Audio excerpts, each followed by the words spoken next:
I remember having a conversation with my mother, and she was encouraging me to go to bed early so I'd get a good night's sleep. And so I said, Ma, why? Why should I go to bed and get a good night's sleep?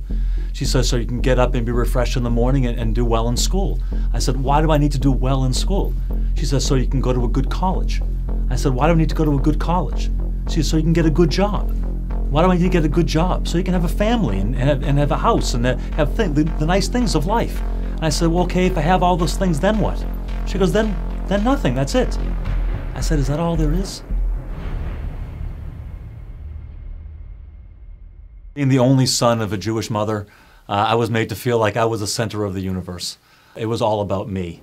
And then in the world, when it wasn't about me, it was shocking to me. And I wanted it to be about me. I sought the approval and the affirmation and the confirmation of these things from other people, that in fact it was about me and that I was the center of the universe. I went to a private school and we had to study the life of Jesus at that private school. And I didn't like Jesus, but I wanted to hear from my own rabbi why we don't believe in Jesus. And he explained to me that he couldn't be the Messiah because when Messiah comes, he'll bring peace. And since Jesus has already come and there is no peace, he could not be the Messiah. And that satisfied me for about 7 years. And I was totally satisfied with that answer. It made sense to me. In college, I became a theoretical Marxist. I believed that what the world needed was radical social change. That instead of people competing against each other in the marketplace, that government would come and would create an equal playing field, and even more than that, create equal outcomes for everyone in the culture. If we could get rid of the competitiveness and the adversarial relationship that I saw in the culture, and we could work towards cooperation, we could create a better world together. And I really wanted to make a better world. That was I saw this as a source of significance and purpose in my life, that I could help bring about a better world for mankind.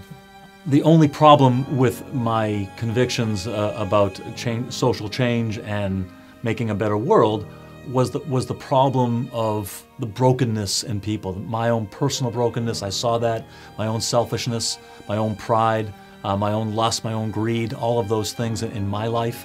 And I saw that in other people. I saw it in the world around me. And if there was something wrong with us, if there was something wrong with people, then changing social systems wouldn't make any difference. It would just be the same thing over and over again. So in my freshman year of college, I hear a knock on my door. I open the door, and there's a young man there. He looks at me and goes, "Hi, my name's Paul, and I'd like to talk to you about establishing a personal relationship with Jesus Christ." I thought, whoa, it took me by surprise, and I said, "I'm sorry, I'm Jewish." He goes, "That's okay, so is he."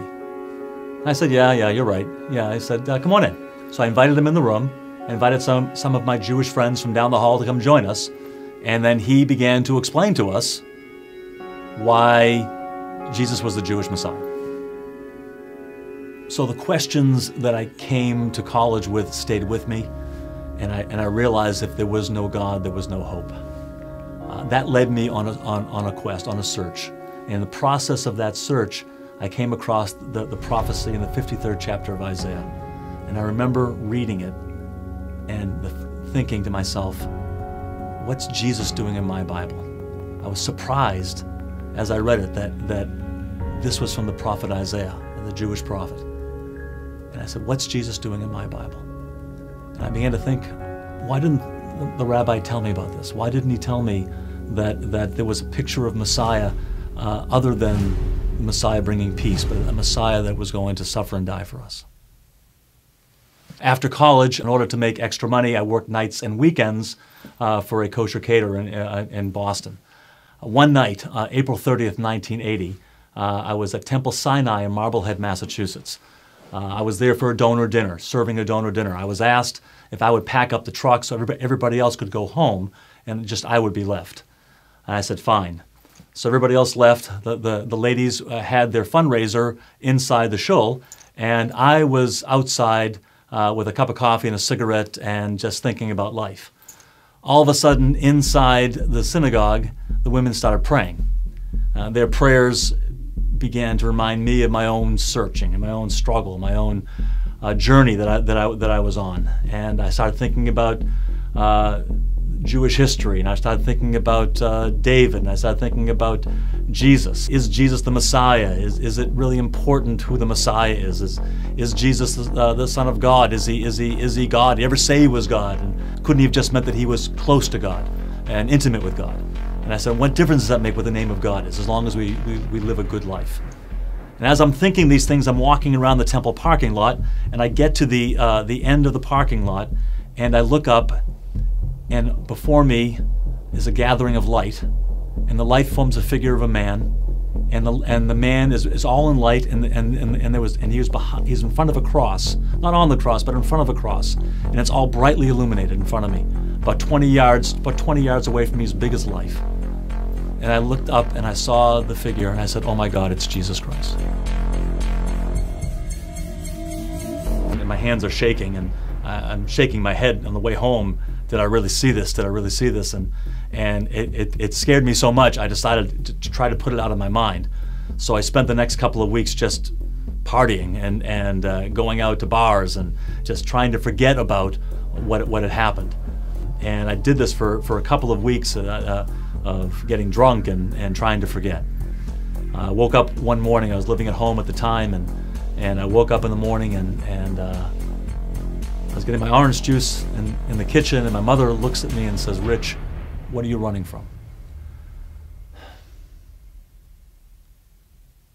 So I came to realize that I wasn't the center of the universe, that God was, that it wasn't about me, it was about Him.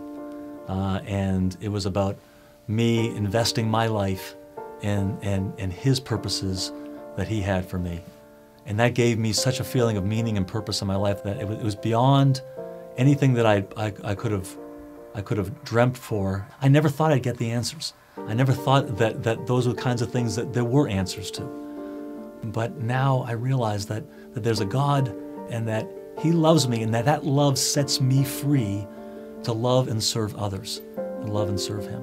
Today I'm married to my beautiful wife Michelle, who happens to be Italian. I thought it was more important to marry a girl that shared my faith in Jesus than it was to marry a Jewish girl.